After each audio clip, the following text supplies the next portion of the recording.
Somewhere in this world, there is a man sitting by a window he hasn't opened in years. I noticed that before I noticed him, the latch, rusted not from neglect, but from repetition, from choosing every morning not to reach for it. I had been sent there for something small, forgettable, but I didn't forget him. He was older in a way that felt earned through stubbornness, not softness. The room was quiet, and there was a cup beside him, tea, I think untouched, kept close, not out of need, but because its presence was enough. What struck me first was that he didn't seem lonely. There's a certain restlessness to loneliness, a scanning of space, a readiness, but he had none of that. His stillness felt chosen, even if the choice had been wrong. We spoke the way strangers do when neither of them needs to leave indirectly, circling. He said, almost casually, I used to move very fast. The light filtered through the closed window, slow and golden, making everything feel like a memory of itself. When I asked how long he'd lived there, he said, long enough that I stopped counting and started noticing. I didn't understand at first. I thought it was the language of someone comfortable with solitude. I was wrong. He had once been a man around whom things moved decisions, people, momentum. I was very good at being needed, he said, then added, I confused that with being loved. That was the first shift. Everything the cup, the window, the rust rearranged itself. He had a family, a son, a daughter, a marriage that ended not with conflict but with completion. She didn't leave angry, he said. She left finished. He paused. I didn't know I'd been something she was trying to finish. He spoke without bitterness, like someone observing layers of time rather than reliving them. Then he told me about a Saturday.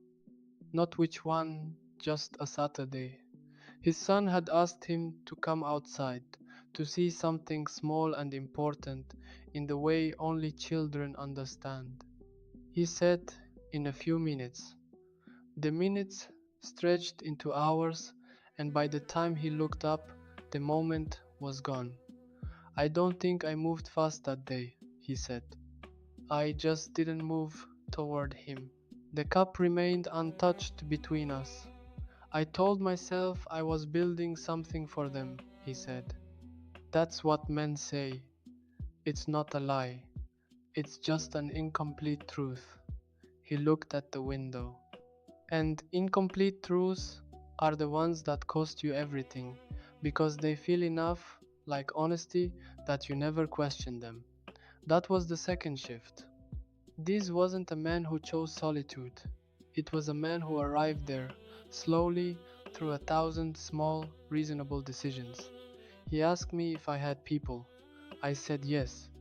He nodded in a way that made the answer feel unfinished.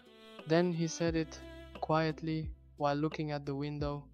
The people who no longer visit, they visited. I just wasn't there when they did. We didn't speak after that. The room held the sentence the way silence sometimes does carefully, without trying to soften it. I thought about the window. He could open it. The latch would resist, but it would give. It would only require that simple, difficult thing, deciding. But some windows stay closed not because they can't be opened, but because opening them would mean facing how long they've been left shut. I left as the light faded. He didn't move. When I looked back, he wasn't watching me. He was still watching the window. I've thought about him often since. About the Saturdays, I don't remember. About the few minutes that become something else. About the incomplete truths we carry, the ones that feel like honesty until they quietly take something from us we don't notice losing. I don't know if he ever reaches for the latch now.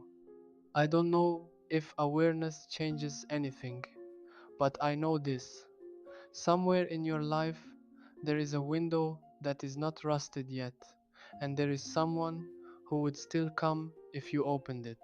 So, I'll leave you with the question that stayed with me quiet, unresolved, and a little uncomfortable. Is there someone in your life who visited and found you absent? Not gone, just not there. Just in the few minutes. One sentence I can't forget. They came, I just wasn't there.